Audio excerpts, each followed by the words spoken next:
This is Hidden Killers Week in Review. A look back at the most prolific stories of the week. This is Hidden Killers with Tony Brueski. Here now, Tony Brueski.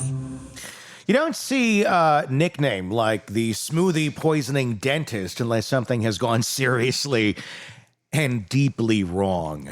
But what's so disturbing about the James Craig case isn't just what he allegedly did, it's how perfectly normal he looked while doing it.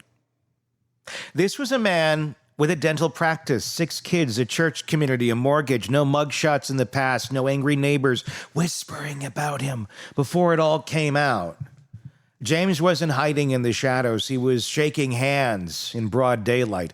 And if prosecutors are right, he was allegedly using that exact persona to poison his wife, one smoothie at a time, while texting her sweet nothings in between.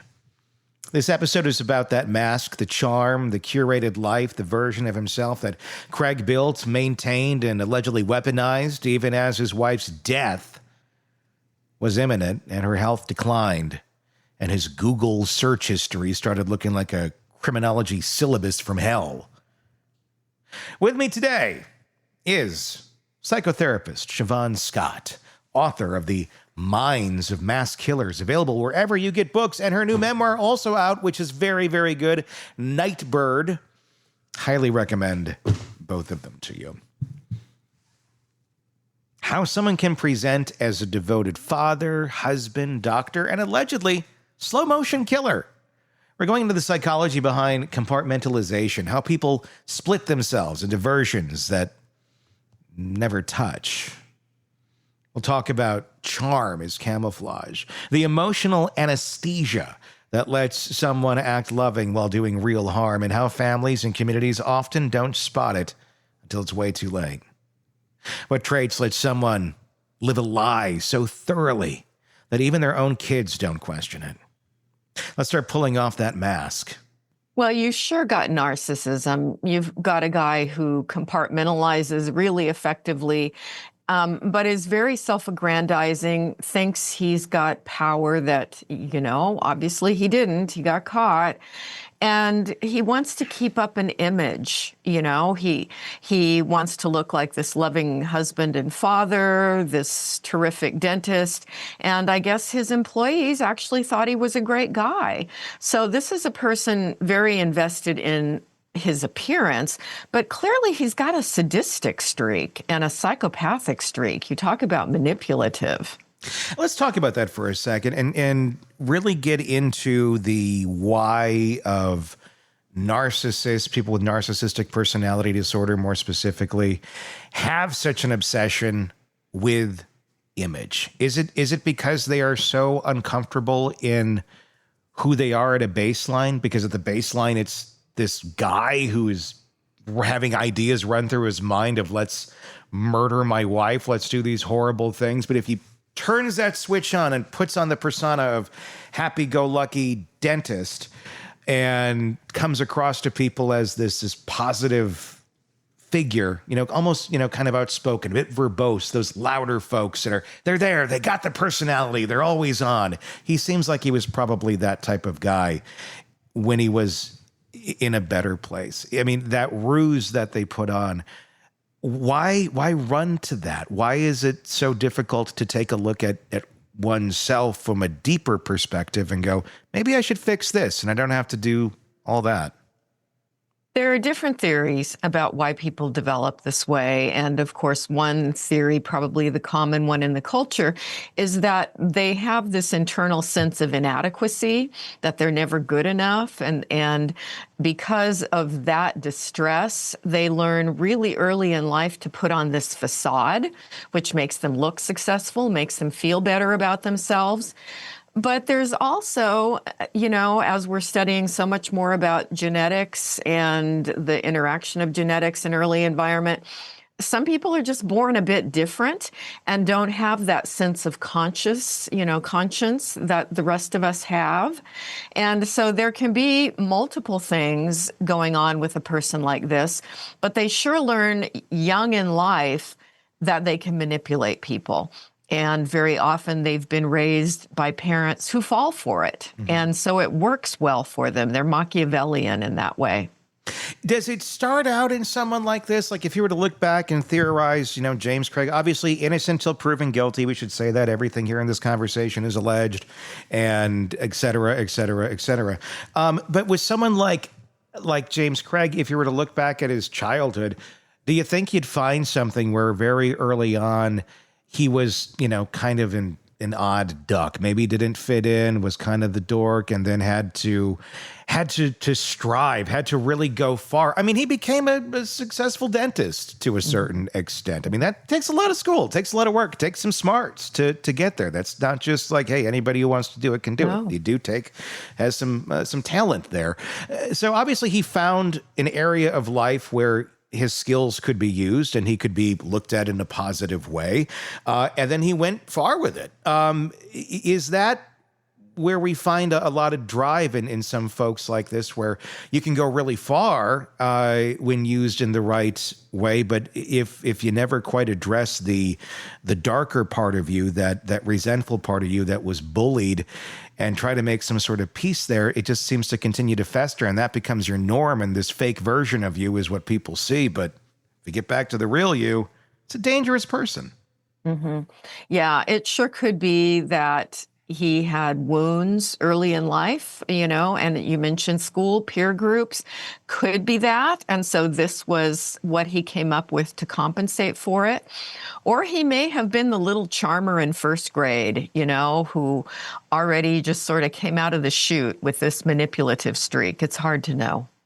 Are there any markers in people like this who are able to seemingly split their lives into compartments with zero guilt? Like if you were an employee of James Craig while he was a dentist, I mean, if you didn't know his deep life of what was going on, of all these side women while he's married, while his wife is dying, literally, that one would notice and go, maybe there's something more to this guy.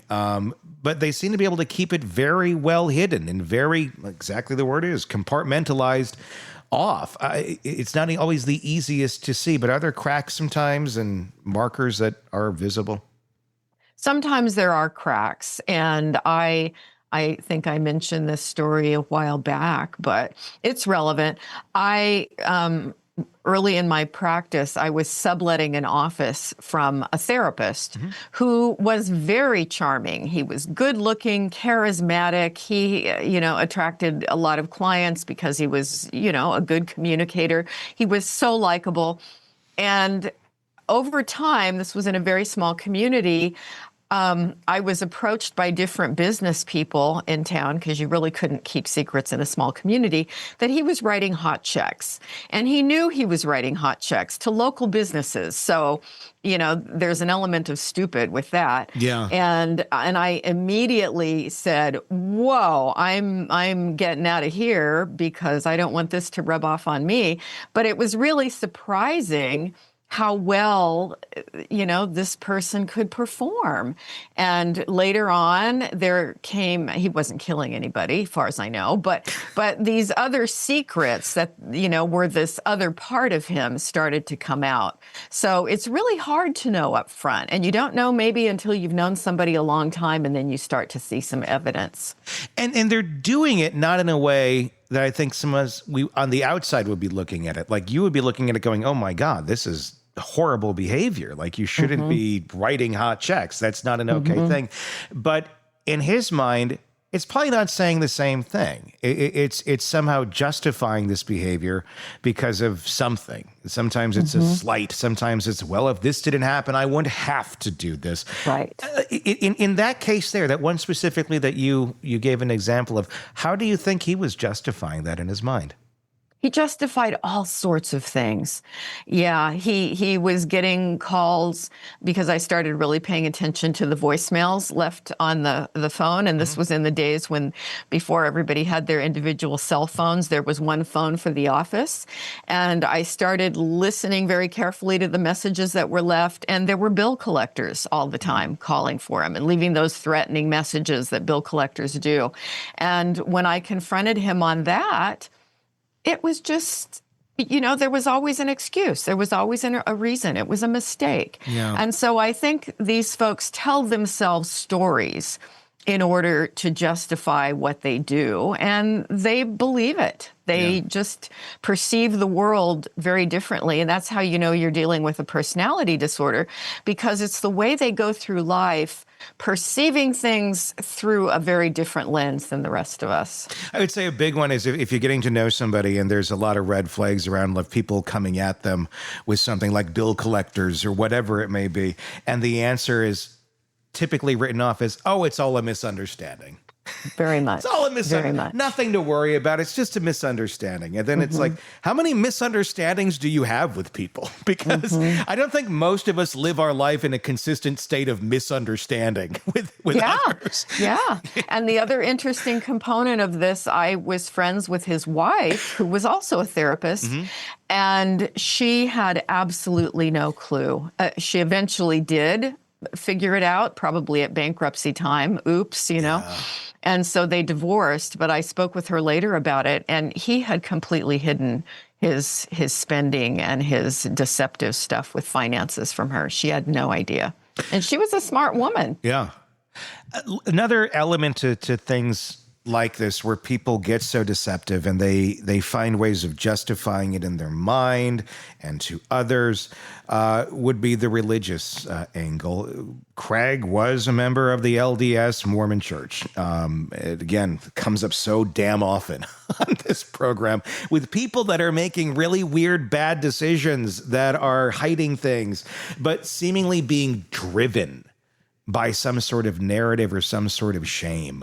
How do you think that could have added pressure to maintain, sightliness, to maintain an image that others won't truly see the dark side of?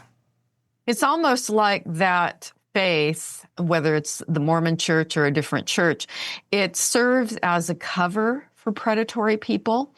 They find that they can play the role. It's pretty easy to fool the folks that they go to church with who don't know them well. They certainly don't know the dark side. And it's sort of like, the priest who molests altar boys. Yeah. I mean, it's like, here's the perfect cover for you because everybody thinks you're this wonderful person. Yeah. What's so dangerous about someone like James Craig, if the allegations hold, isn't just what he did, it's how cleanly he got away with it. Until he didn't. He didn't need to hide a basement or in a basement or lie low. He just kept smiling, kept doing what people expected of him, showed up at work, played the husband role, sent the right text, all while allegedly planning, timing, executing. That's the hardest thing to wrap your head around. When someone weaponizes not just love, but trust, their entire persona becomes a kind of emotional camouflage. And as Siobhan pointed out, charm isn't proof of empathy. It's often just emotional manipulation with good lighting.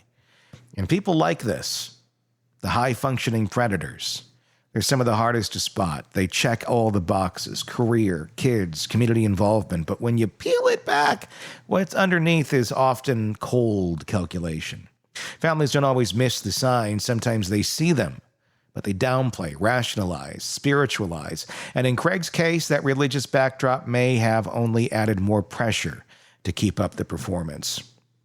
So what's the takeaway here?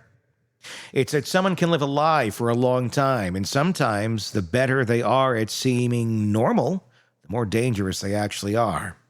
It's a warning not to distrust everyone, but to pay attention when something doesn't feel right, even if they're saying all the right things. Especially when they're saying all the right things. In our next piece of the conversation with Siobhan, the poison, the psychology behind choosing cyanide and Visine, why someone would kill slowly, not quickly, and what that says about control, sadism, and what this murder may have been really about. Be sure to press subscribe so you don't miss that conversation that we're going to drop with Siobhan right here wherever you get podcasts. Press subscribe there. If you're not on YouTube yet and you want to have a conversation and join in on this, just search us out. Hidden Killers with Tony Brueski. Search that on YouTube or wherever you get podcasts so you can subscribe and not miss a single episode. Until next time, my name is Tony Brueski. We'll talk again real soon. Want more on this case and others? Then press subscribe now and don't miss a moment of true crime coverage from Tony Brueski and the Hidden Killers podcast.